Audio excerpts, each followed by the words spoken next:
ശബരിമല സ്വർണ്ണക്കൊള്ള കേസിൽ തെളിവെടുപ്പിനായി SIT സംഘം സന്നിധാനത്തെത്തിയിട്ടുണ്ട്.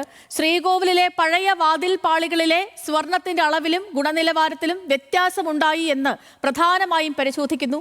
അതേസമയം ശബരിമല സ്വർണ്ണക്കൊള്ളയിൽ മുഖ്യപ്രതി ഉണ്ണികൃഷ്ണൻ പോറ്റി സമർപ്പിച്ച ജാമ്യ ഹർജിയിൽ വാദം പൂർത്തിയായിട്ടുണ്ട്. ഹർജി കോടതി വിധി പറയാൻ മാറ്റിവെച്ചു. റിപ്പോർട്ടിലേക്ക്.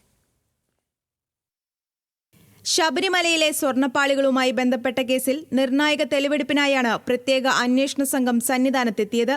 ശ്രീകോവിലിലെ പഴയ വാതിൽപ്പാളികളിലെ സ്വർണത്തിന്റെ അളവിലും ഗുണനിലവാരത്തിലും വ്യത്യാസമുണ്ടോ എന്നറിയാനാണ് പ്രധാനമായും പരിശോധന നടത്തുന്നത്. നിലവിൽ സ്ട്രോങ് റൂമിൽ സൂക്ഷിച്ചിരിക്കുന്ന ഈ വാതിൽപ്പാളികൾ പുറത്തെടുത്ത വിദഗ്ധരുടെ സാന്നിധ്യത്തിൽ പരിശോധിക്കും.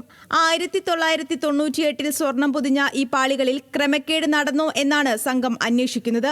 വാതിൽപ്പാളികൾക്ക് പുറമെ കൊടിമരത്തിന്റെ പഞ്ചവർഗത്തറയിൽ സ്ഥാപിച്ചിട്ടുള്ള സ്വർണ്ണപ്പാളികളും സംഘം വിശദമായി പരിശോധിക്കും. അതേസമയം ശബരിമല സ്വർണ്ണക്കൊള്ളയിൽ മുഖ്യപ്രതി ഉണ്ണികൃഷ്ണൻ പോറ്റി സമർപ്പിച്ച ജാമ്യ ഹർജിയിൽ വാദം പൂർത്തിയായി.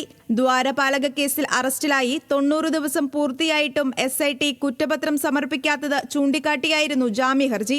ജാമ്യം നൽകുന്നത് കർശന ഉപാധികളോടെ വേണമെന്ന് പ്രോസിക്യൂഷൻ വാദിച്ചു. ഹർജിയിൽ കോടതി പിന്നീട് വിധി പറയും. എന്നാൽ കേസിൽ ജാമ്യം ലഭിച്ചാലും കട്ടിളപ്പാളി കേസിൽ റിമാൻഡിൽ തുടരും. സ്വർണ്ണക്കൊള്ളയിൽ ദേവസ്വം ബോർഡ് മുൻ അഡ്മിനിസ്ട്രേറ്റീവ് ഓഫീസർ S. ശ്രീകുമാറിന്റെ ജാമ്യാപേക്ഷ വിജിലൻസ് കോടതി തള്ളി. ശ്രീകുമാറിനെ ഒരു ദിവസത്തെ SIT കസ്റ്റഡിയിൽ വിട്ടു.